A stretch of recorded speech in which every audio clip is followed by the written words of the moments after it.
So I'm be going over some things that I recommend you do before you apply to a program.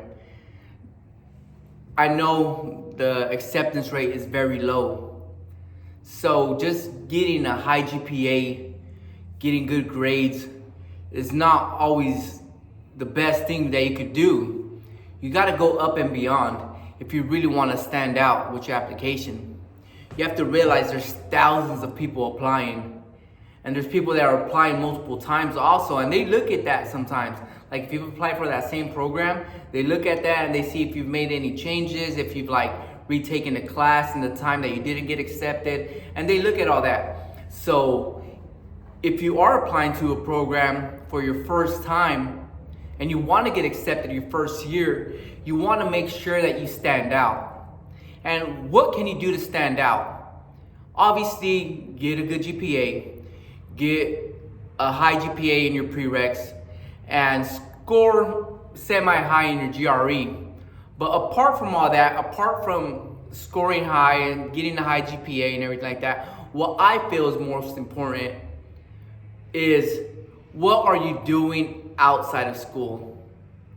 Because a lot of people have life experience, and if they have a high GPA, they score decent on their GRE, and they have life experience, the program's gonna want them, because now they have a story, they have a person that stands out in their program. They have a person that stands out in the program in addition to having good grades, so they know you're gonna pass your board exam. They're not gonna have to worry about that. So you wanna get a job as an aide. Don't just go get the minimum hours required for these programs. That's not gonna get you into a program. It's not. And if it does, you got very lucky. So don't just get the minimum. Go up and beyond. Work as an aide throughout school on the weekends or just a day here and there when you don't have class. Work in acute care in the hospital, in outpatient, home health. Work as a personal trainer. Just get a job in working with people so they know that your communication is good, that you're gonna do good also when you go to your clinical rotations, that you're not gonna be an awkward student that the location that you're at is gonna talk bad about. So that's why having great communication skills is key for these programs also. They want you to stand out when you go to these clinical rotations, because it's not just gonna be your school doing a clinical rotation, there's gonna be other schools. And what do the professors and these programs want? They want their students to stand out.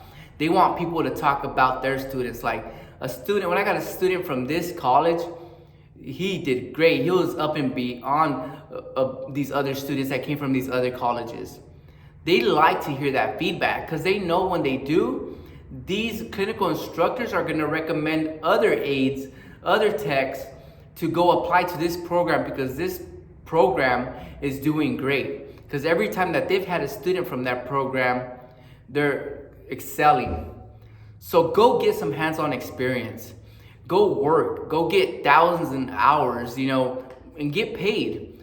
Don't go just volunteer as a tech, as an aide, because you're not going to get motivated to do 1,000 hours. But if you're getting paid, go get it done. Also, volunteer. Volunteer at other things. There's always these, I remember in Fresno, these homeless shelters, and where you go help and pass out food and things of that sort.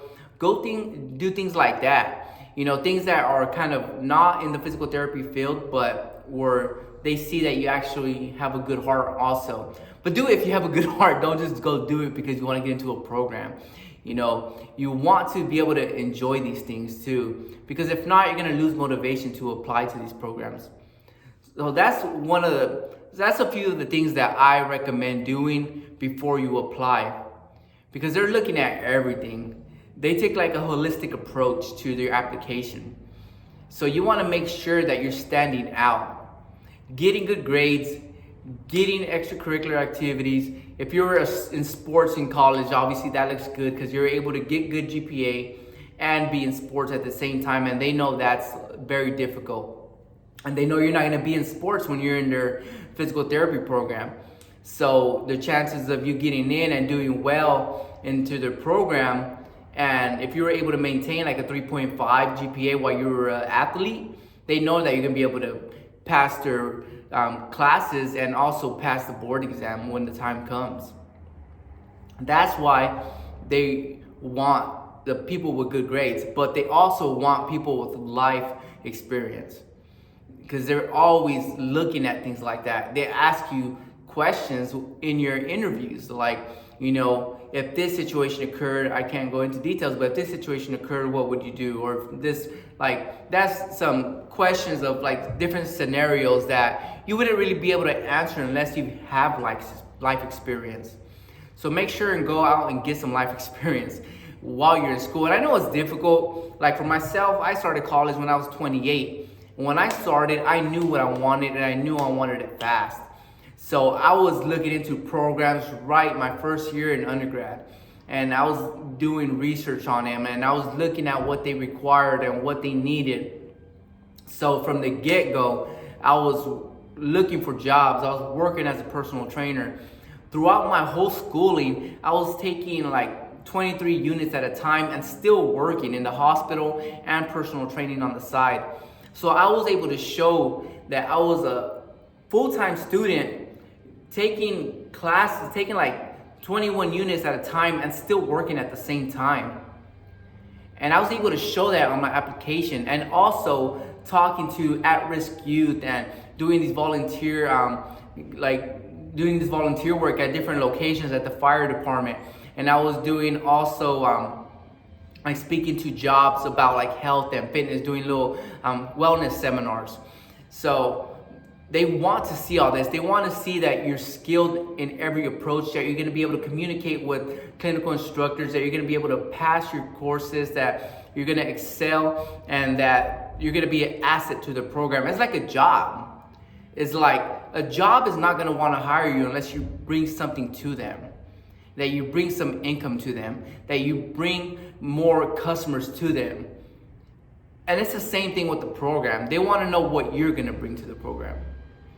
And also, little off topic, but kind of similar, if you're Hispanic or African American, apply to a program that's dominantly white or Asian, because there are very few of us applying to physical therapy programs. And that's the hard truth. So go apply in the East Coast, go apply in Alabama, in Tennessee, in Virginia. Go apply in these places that there is not a lot of Hispanics, because they need that diversity in their program. If you look at these programs that are dominantly white, you're gonna see that on their social media pages, on their websites, they're gonna have a Hispanic, an Asian, or an African American on their website, and they're gonna promote them. They're gonna promote them because they wanna show diversity. And there's nothing wrong with that. Businesses do the same thing. Commercials do the same thing. So take advantage of it. So if you got decent grades, if you're doing all these volunteer work, if you have multiple hours, don't just limit yourself to local programs. Don't just apply at Fresno State. Don't just apply at Sacramento. Don't just apply at Northridge, at Loma Linda here in just California. Apply in the East Coast. Go for it. There's so many hybrid programs right now too. You can just live where you're living and just fly out there every few months. So that's just a little bit some words of advice. Don't just settle for the minimum if you want to get accepted on your first try. Good luck to you. If you have any questions, reach out to me. If you like this video, you want to keep them coming, subscribe, like it, share it. Appreciate you all.